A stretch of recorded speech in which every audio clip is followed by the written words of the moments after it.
I'm Waqar Rizvi, and this is Scope. We're going to start off today's show by discussing possible normalization of ties between Sudan and Israel. Now, this is all coming because, at least according to the reports that have come out, the U.S. is pressurizing Sudan in order to do so, i.e. normalize ties with Israel, because Sudan, ever since the fall of Omar al-Bashir, is looking to be removed from the U.S. terror financing blacklist, which is, of course, blocking a lot of progress in the country, specifically vis-a-vis investments and otherwise. Now, obviously, reports have now come out in Jerusalem Post and others such as Ready Media outlets as well that the U.S. has essentially given Sudan now a 24-hour or so ultimatum to normalize ties, or to announce the normalization of ties, or to announce at least the beginning of such a process of normalization, to be able to then get the benefits that it is seeking through removal of itself from that terror finance blacklist. Is this the way to go about normalization of ties, though? I mean, we're not talking about the Bahrainis and the Emiratis at this point.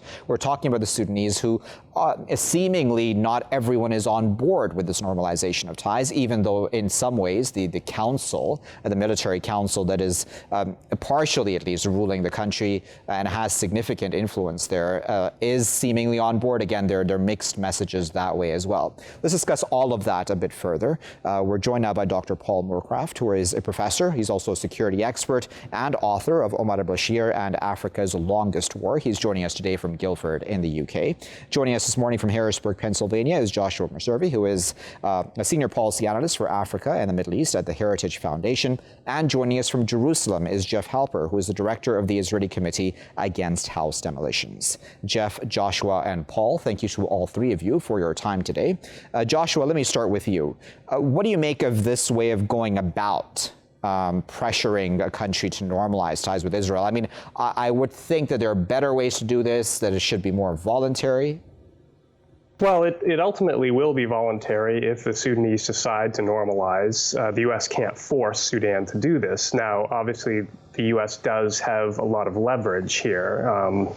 And I'm a little cautious about these reports that the removal from the state sponsor of terror list has indeed been linked to normalization. People within the administration have said that is not the case previously. So it could be true, but I am a little cautious there. Now, I don't think anyone prefers that this would be the way normalization, if it happens between Sudan and Israel, would come about. But I also think this is a priority for the United States, and that this is something that would benefit Sudan ultimately. So hopefully it happens. Hopefully it is not in a rancorous way. Hopefully Sudan does reap significant benefits if and perhaps when they do normalize. Paul, what is your situation? Do you think this is a good time for the Sudanese to even be thinking about this? Well, perhaps it's the only time, because it's obviously tied in with the election. President Trump is very keen to get to add to his foreign policy credentials. He's arranged the previous deal last month with the UAE, Israel and the UAE, and it would be another part of his policy for Arab recognition of Israel, which would play well to his base. Particularly, many Jewish voters and many others support, evangelicals support Israel. So this has to be seen now in terms of the election. But, I mean, I've been involved with this story for decades. I hold a world record for being arrested in Sudan over the decades, and ended up writing a biography of the recently deposed Bashir. But the issue is to do with intelligence and terrorism. But Sudan had tried very hard to reform itself and provided a lot of intelligence information, especially after 9/11. But this leverage about sponsor of terrorism has gone on beyond the terrorism or the intelligence aspect. It's now a political football. Jeff, what are your thoughts about this there on the ground? I mean, how does this affect Israel? Obviously, I mean, for Israel, the more countries that normalize ties with it, the better, certainly. Well, yeah, I mean, for Israel, of course, the counterpart to Trump is Netanyahu, who is under indictment, for several counts of corruption. whose government is under siege, who's not doing very well in terms of the coronavirus, and needs any kind of foreign policy victory he can get. I mean, ironically, as important as these ties might be in terms of military trades, technology exchanges, and so on, they have no impact on Israeli society itself. I mean, the Israelis laughed. The Israelis have never heard of the UAE. The Israelis, I don't think, put any importance whatsoever in terms of relations with Sudan. I think it's a very myopic way of looking at the world, of course. And Netanyahu, from that point of view, I think is more sensitive to Israel's geopolitical position. But from the point of view of the Israeli public, these things are just kind of curiosities in a way. And we also have to remember that this isn't really normalization. It's not normalization in the terms of actually making peace and the people coming together and exchanges and so on. This is serving Trump and Netanyahu. It has military security, as Paul said, dimensions to it. And it's really very cynical. It isn't the way you really want to run your international policy, I would think. Joshua, there's a lot to say about that, right? Because when we're talking about the public, in fact, and there was that poll recently done across the Arab world, I think it was 13 countries, if I'm not mistaken, not including the Bahrainis and the Emiratis, because they didn't allow for this poll to be carried out there. But 88%, I believe, of the Arab streets said that they were not, at this point in time, prepared to normalize ties with Israel. And those that were, the smaller percentages was, tied that to ensuring a Palestinian state. Why then are these governments, for those that are thinking about doing this and have already done this, why are they sort of forcing it down their citizens' throats? Because, in Bahrain there were protests, in the UAE and Bahrain, in fact, there are now strict laws essentially which saying if on social media you speak out against this normalization of ties, you will be arrested and detained. Well, I think these governments are recognizing the foolishness of the policy that they've adopted for so long now. It has not worked. It has not brought any sort of peace to the Middle East. Isolating Israel has been a failure as a policy measure. And I think also that there's potentially a growing fatigue among Arab rulers with the Palestine issue. It has just been lingering and festering, so to speak, and poisoning relations among governments, specifically vis-a-vis Israel. So I think that these governments have made a pragmatic choice, frankly. The UAE has assessed the situation and said, as a country, we are better served to have normalization with Israel, which is an economic power in the region. It is a technological power, and those exchanges can benefit. So I think that is the assessment that UAE and Bahrain are making. I am sure it's part of the Sudanese calculation as well. Sudan is in a terrible spot economically and politically, for that matter, but especially economically. And normalizing with a country like Israel, which again is a world leader in the sorts of technologies Sudan could benefit from, such as agricultural tech, water preservation, things of that nature, could have some real benefits.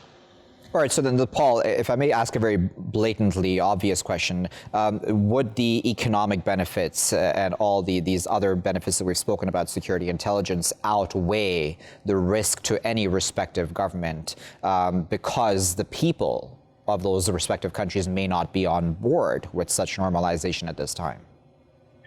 Yeah, I think Sudan has very little choice. It's a basket case at the moment. 10 million are food insecure, massive problems with floods and so on. And if you look at the economic situation where before the South Sudan broke away, the oil exports from Sudan were about 20%, to over 20% of the economy, and now it's less, about 1 or 2%. So in every aspect, Sudan is suffering. That's the reason for the coup, which got rid of President al-Bashir. He was blamed by the military and the intelligence circles for giving away South Sudan, giving away the economy. So Sudan has to remove this pressure on it, because anybody who works a lot in Sudan, you know that you have to deal in cash. You can't use cards. It's slightly improved recently, but over the years, the use of cash has meant corruption. And I've done charitable work there, and it's very difficult to operate. So they have to get rid of the state sponsorship of terrorism aspect, so that they can open up to the World Bank, can open up to use credit cards and so on. So Sudan has little choice. I'd also disagree with the speaker about the Israelis not interested that much in Sudan, because obviously, if you recall, perhaps I'm a bit older, it was 1984, Operation Moses, when Sudan did a deal with Mossad, and tens of thousands of Ethiopians were airlifted out from Sudan.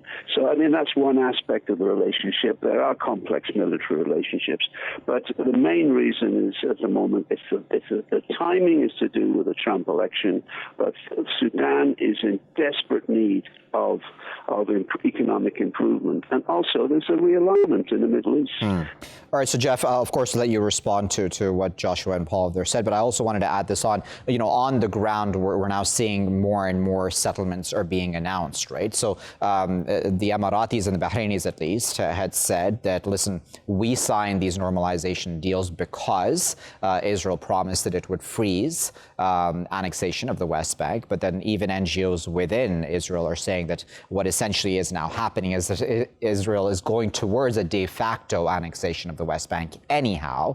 And plus, Netanyahu said that he only really promised a suspension of that annexation to begin with. So what's really been achieved for the Palestinians? Because they're still the elephant in the room, aren't they?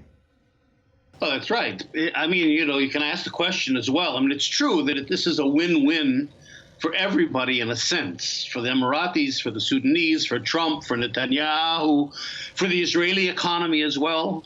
I think there's a lot of benefits, but there's two losers, both of whom are the people that don't have much say in this whole equation. First of all, the Palestinian people, who are under, this whole idea, which is very cynical and nonsense, that we're constructively engaging with Israel, we, the Muslim world, in order to help facilitate the solution of the Palestinian issue. That's really ridiculous. They're simply letting Israel, they basically have thrown the Palestinians under the bus. So that's one issue. If you don't care about the Palestinians, then it's a great deal all around. The other issue is the Israelis, of course. I mean, anything, this is Netanyahu, who runs a very right-wing government. So any kind of an agreement that locks Israelis into a permanent occupation, into a state of apartheid where they're permanently oppressing a Palestinian people, and are able to do that because normalization with the Arab world has now been disconnected from the Palestinian issue, that's really not good for Israel either. So I would say the two losers in this deal are the Palestinian people, and in the long term, the Israeli people as well.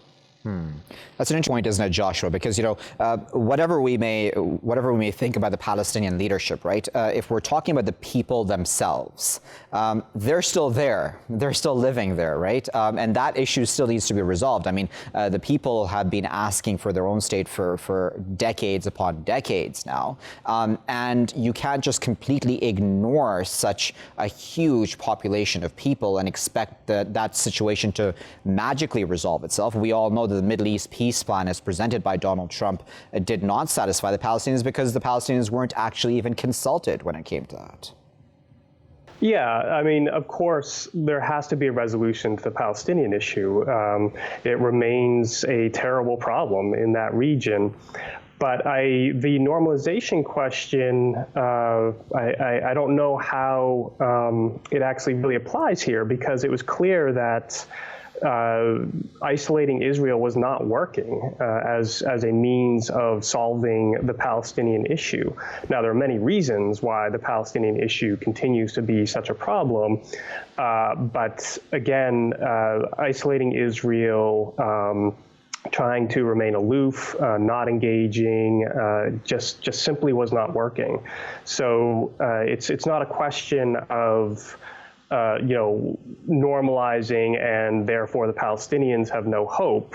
Whereas if there had not been normalization, the Palestinians still would have had hope. I just don't think that's the proper calculus here. I'm hopeful that if indeed Israel is drawn more closely into normal relations with its Arab states, with its Arab neighbors, that can facilitate more cooperation and dialogue on the Palestinian issue. But let's remember as well, it takes two to tango here. So Palestinian leadership has been an immense failure for many, many years. So this doesn't just sit at the feet of the Israeli government. The Palestinian leadership as well has to do much better here. Well, during your trips to Sudan, what's the feeling you've gotten about the Sudanese view, and I'm talking about the Sudanese people's views, on Palestine? Does that come up often? Has that come up often during your trips? Yeah, well, of course, it was the first Sunni Islamic State in 1989. Hassan al-Turabi was a leading Islamist, and that's part of the reason why the Americans opposed the state sponsorship of terrorism, because it became sort of jihadist central Khartoum for a while. Bashir was less an ideologue and less an Islamist, and eventually ousted Hassan al-Turabi and imprisoned him. So it became a more pragmatic, traditional nationalist military government, and General al-Bashir or Field Marshal al-Bashir, President al-Bashir. But there's still a strong jihadist Islamist element who do oppose they're in opposition. They oppose any recognition or deal with the Israelis. But there's a side issue, because Iran was funding Sudan for a while, and so that has changed. So there has been a direct involvement with Hamas in Israel. But as far as you asked me the question, what's the popular concern? I would say the issue is the economy. It's people are, with COVID, with floods, the state of the economy is very, very poor. Now, the thing is, a democratic government recognizing, Arab democratic government recognizing Israel would be quite an international coup, if you like. But at the moment, it's a very fragile system in Sudan. The military, especially sort of militia generals like General Hameti, are pulling the strings behind the transitional government. So though you have a civilian prime minister, basically the military is there in power. I mean, the military have staged many coups in Sudanese history. They were behind the coup which brought in al-Bashir. So the military are still very powerful, and they will be pulling the strings. But how you resolve the economy without at least some economic progress, which would mean the removal of the state sponsorship of terrorism, which there's very little jihadism terrorism. There hasn't been for a long time in Sudan.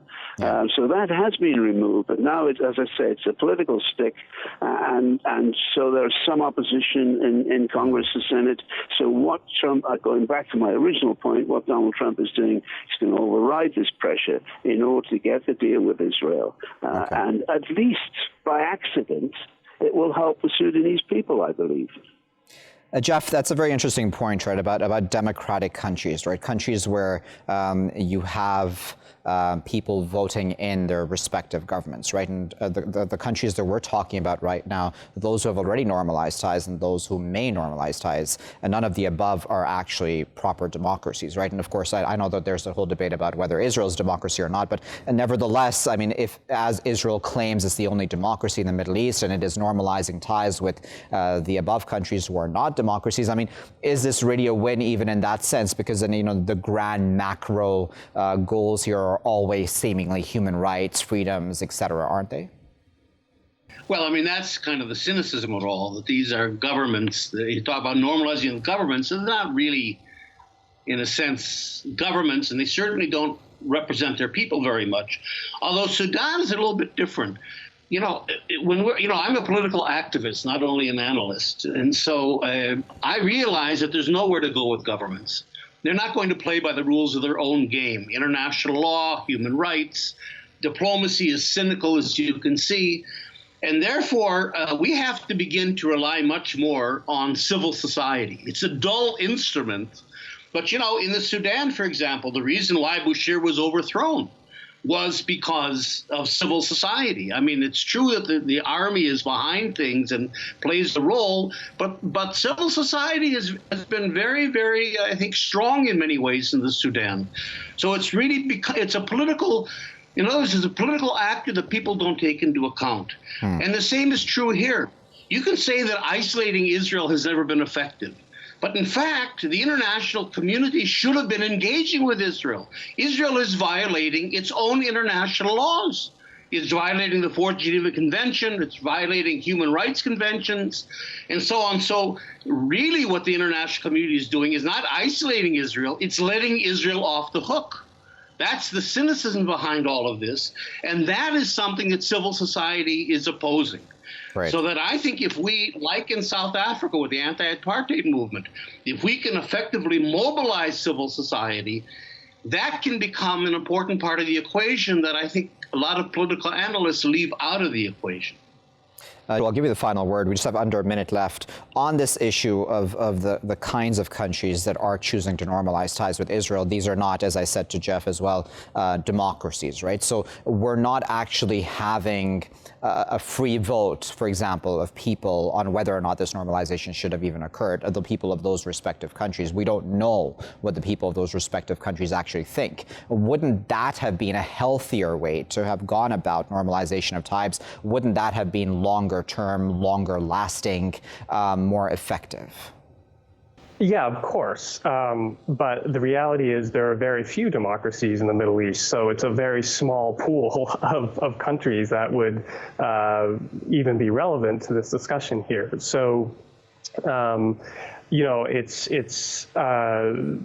and even in democracies, frankly, the people don't vote on foreign policy decisions. Now, indirectly, they have a voice in that they can express their displeasure at the polls and some years down the road if they disagree with a foreign policy choice. But, I would much rather that this be consolidated democracies all across the Middle East normalizing ties with Israel. But there are not consolidated democracies all across the Middle East. They're mostly monarchies and other such systems. So they're just so Sudan actually would be unique in that respect, in that it's a kind of quasi-democracy right now. It's a transitional government which wasn't voted into power. Yeah. Came to power on the back of a coup.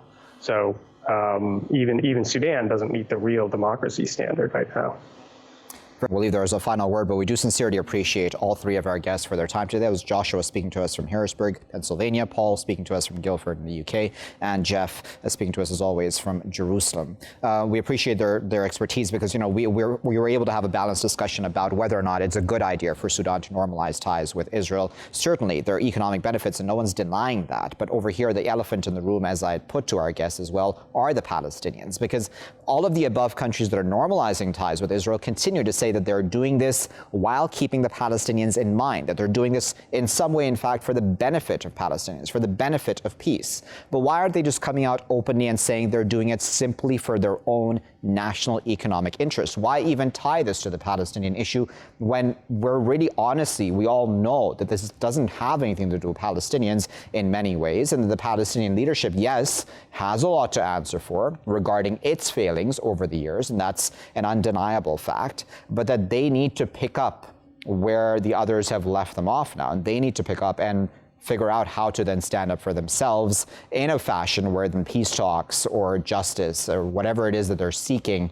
can then be achieved for them and their own people. I'll be back with my next segment after this break. Welcome back, viewers. You're still here in Scope with me, Waqar Rizvi. Now, in this segment, we're going to discuss Bosnia and Herzegovina, and we've spoken a number of times in the past about the Srebrenica genocide. We spoke about the anniversary that had just passed not too long ago, but now there are concerns that violence ever so slowly, in small ways, is increasing again in that region as a whole, and that there is still festering prejudice and biases towards Muslims, especially in Bosnia and in places like Montenegro, etc., as well within the Balkan region. There's been recent vandalism of a historic mosque. Now, that mosque had been, in fact, destroyed by Serbian paramilitary forces during the war in Bosnia and Herzegovina, and now that is evoking fears within the Muslim population that things are coming to a head once again. Again, as I said, ever so slowly. In Montenegro, after the elections there were attacks again after mosques and a number of Muslims were also attacked on the streets there, and there were videos of that had come out, as well as graffiti praising the perpetrators, in fact, of the Srebrenica genocide were splashed across walls and buildings throughout that region also. So all of this a bit of a concerning situation, but again, it goes to show that the rise of the right wing throughout many parts of the world, so it's not necessarily very unique to that region. To discuss all of that a bit further, I'm joined by Dr. Vladimir Dordevic, who is an assistant professor at Mandel University. He's joining us today from Brno in the Czech Republic. Vladimir, thank you very much for your time today and for joining us here in Scope. What are your thoughts about the situation, vis-a-vis this mosque, vis-a-vis what happened in Montenegro after the elections there? First of all, thank you very much for inviting me to the program today. I hope you can hear me and see me well. Unfortunately, we're in a sort of a lockdown here in the Czech Republic, so most of us have to be staying at home in these trying times, and I hope the situation in Pakistan is better than here. Now, as for your question, well, obviously, the Balkans, or let's say former Yugoslavia, because we are basically discussing here the region of former Yugoslavia, has been having a number of issues for, I would say, more than 2 decades now, so since the 1990s and the wars of Yugoslav succession, as they are actually described in academic scholarship. And for that matter, we have to also keep in mind the fact that the European integration of the region has so far been, let's say, partly unsuccessful, apart from Slovenia that actually joined the Union in 2004, and Croatia that was also one of the Yugoslav republics that joined in 2013, in mid-2013. No other post-Yugoslav republic has actually managed to join the Union, which at the same time, has not really helped the region. It has in many ways influenced the rise, I would say, of a number of nationalist discourses that are repeating the conflicts in many ways, in memory, repeating the conflicts of the 1990s. And in that respect, I believe that there's in recent years there has been a lot of discussions. Could these actually tensions somehow result or tip over into war? Which I don't think at this particular point would happen, but definitely there is a potential for that conflict. So that's that's what I would like to point out to our viewers. How much of this has to do, Vladimir, do you think, with the fact that when we're talking about what exactly happened in the 90s, there's a lot of disagreement about what actually happened on the ground, right? To begin with, where, on one side, there are people who will just outright deny that there was a genocide that took place. And on the other side, of course, there are the victims and the people who very much saw with their own eyes what happened. Those are two very opposing realities to have in one region. Is that down to politicians using these sort of divides and trying to remain in power because of that? What exactly is the issue when it comes to that? Why is that history not taught on a fact-based situation? First of all, thank you. That's a very interesting question. I mean, teaching history in that particular way would be probably possible in a perfect world, not in this particular world where we live in, because we live in a world where obviously there is a number of perspectives, and your own perspective is at times often different than the perspective of some other people. Unfortunately, I have to agree with you that Yes, I would say that internationally speaking, there is a number of international actors, states that in all probability deny that what took place in Srebrenica was a genocide. In my opinion, it was definitely a genocide, unfortunately. But on the other hand, you also have to keep in mind the fact that local or regional, if you want, political elites, that means political elites in the Western Balkans are using these sort of nationalist discourses in order to remain in power. Right, that's one of the things that I feel is a threat to the region. You know, at the same time, coupled with the fact that the EU has sort of stabilized that region, but to be honest, I don't think that the EU actually wants the countries of the region, so the countries that have not actually yet entered the union, to actually enter the union as such. Yeah, because if you already, I'm pretty sure your viewers know, at least some of them are aware of the fact that the EU has been having a number of problems of its own, and then it has been having issues in kind of enlarging to the Balkans, because the Balkan elites themselves are often described as corrupt. Right? Yeah. So yes, I see these corrupt elites as the elites that in essence abuse nationalist discourses, and as far as I am concerned, I always see political elites as those prime actors in respect to democratizing or not democratizing the country, in leading the country in proper direction, or in this particular case towards the EU, or actually making backward steps. Right. So, I mean, is there hope within the new generation, or is, in fact, do you think the new generation becoming even more, if I may use this term, radicalized, in the sense that do you think there's even more divisions amongst the new generation? Because one always hopes that the newer generations will be the ones who will actually be able to live in peace, side by side. Look, exactly. I mean, obviously, there is still a lot of potential for conflict in the Balkans, taking into account what took place in the 1990s, right? But then, on the other hand, exactly as you have pointed out, the way you teach history matters, right? The way you present facts and the way you teach them to young generations also matters. In my opinion, what I am a little bit afraid of a scenario in which, for example, the EU does not actually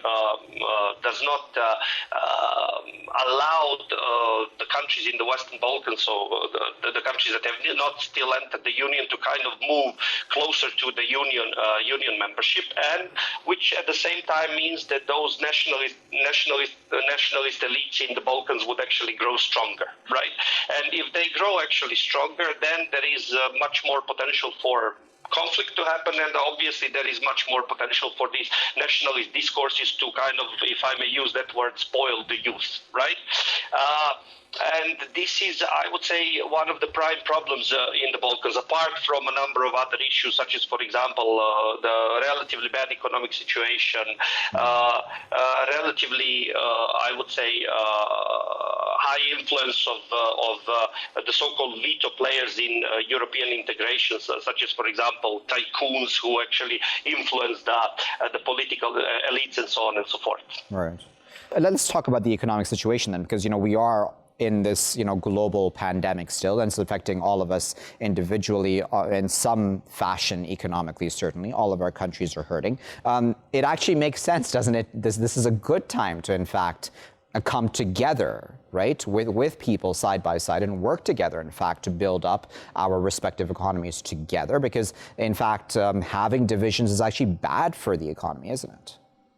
Yeah, well, obviously it is. Obviously it is. But you see, many things are still, I would say, still discussed in a very political manner, or in this sort of through this very politicized, perhaps, lens or specter in the Western Balkans, right? The fact that you have actually, you even have in academic scholarship, for example, you have a term to Balkanize, right? To Balkanize means to divide in these small, mutually hostile states. states, right? Or, relatively small region, relatively small states, but they're very, very hostile to each other. Obviously, there is a lot of, or there should be a lot of incentive for these countries and their elites to actually, work together, right? In all honesty, we published a book with a colleague of mine teaching here at Maastricht University. His name is Vladimir. We edited a book, and then we invited a number of authors where we basically discussed, it was last year, and we discussed corruption, and then we discussed regional relations. Regional relations in the Western Balkans have indeed improved, right? But the problem of, for instance, corruption remains significant in the Western Balkans. This is something that, for example, you may check by accessing, for example, reports, EU progress reports on the Western Balkans that were published a few days ago. I think it was on the 6th of October, which basically mention a number of issues in this regard.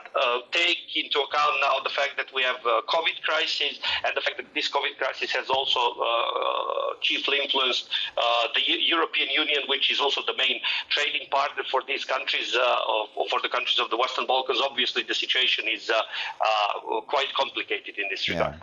Where do we go from here then? Because you're an academic, and I'm sure you have these conversations, as you have, of course, said, with other academics around you. I'm sure you're in contact with people within Balkans, as within Bosnia and Herzegovina specifically, and even possibly within Serbia and etc. Is there hope there? I mean, do we have enough of a group of people that realize that this all needs to end, that this talk of prejudice and division amongst these different peoples, that this needs to end? Obviously. Look, I think that it was last year, it was in 2019, that the French president, Emmanuel Macron, at that time when France was still blocking the start of negotiations, enlargement negotiations with Albania and North Macedonia, I think he described, it was in an interview, I believe, that the Western Balkans is a ticking time bomb. And I think he specifically referred to Bosnia-Herzegovina, which has this sort of often discussed in popular discourse, some sort of mix of ethnic mix, which is quite problematic, which could blow up at any particular moment. I believe there is obviously a way out. I think one of the ways out is to the EU to push forward with the enlargement of the region, because stabilizing the region and having the region stable so far for the EU has not actually meant that the Western Balkans is becoming more democratic. You would see basically a retreat of democracy in the Western Balkans on the one hand. On the other hand, this sort of EU enlargement would actually allow, I would say, the countries of the region to move forward and to leave behind themselves their nationalist past. For example, the U.S. has kind of stepped in recent months, particularly now with a number of agreements signed between Kosovo and Serbia, most of them discussing this sort of economic ties between the countries. So I think this is basically a step forward. Now, will this actually happen? I think it depends not only on the EU, that itself has a number of issues that it has to solve, but also depends on the Western Balkans or the leaders in the Western Balkans as such. Very well. Well, there's a final word, Vladimir, but we do sincerely appreciate your taking your time out of your busy schedule to speak to us today. That was Vladimir Dordevic speaking to us there from the Czech Republic, sharing his thoughts about, Bosnia and Herzegovina, the vandalism of the mosque there, a historic mosque that had been destroyed during the war back in the 90s. Is this a sign of things that are about to get a lot worse? We don't know, of course, specifically, but there is room for pessimism because, again, we've had such historical revisionism to such an extent that we're at polar opposites about what the reality was, what happened during the war, and what actually happened during the war and what the other people say about what may, at least in their minds, what happened in the war. The revisionism about, how this was not a genocide, et cetera, et cetera. There's still debate about that in many parts of the world. And all of that, of course, then creates divisions, doesn't it? Creates a more, divide amongst people and prejudice and bias on all sides, which then, of course, hurts even the economy. So we're all in the middle of a pandemic, and this hurts people who are meant to be living side by side in peace and trading with each other, but instead we're fighting over these sorts of things, attacking each other on the streets, etc. That just doesn't make sense and won't bode well for the future. Hopefully the younger generation can pick up where the older generation continued to divide themselves and actually unite and work together in peace and harmony. I'll leave it there for now. I've been Waqar Rizvi. Thanks for watching.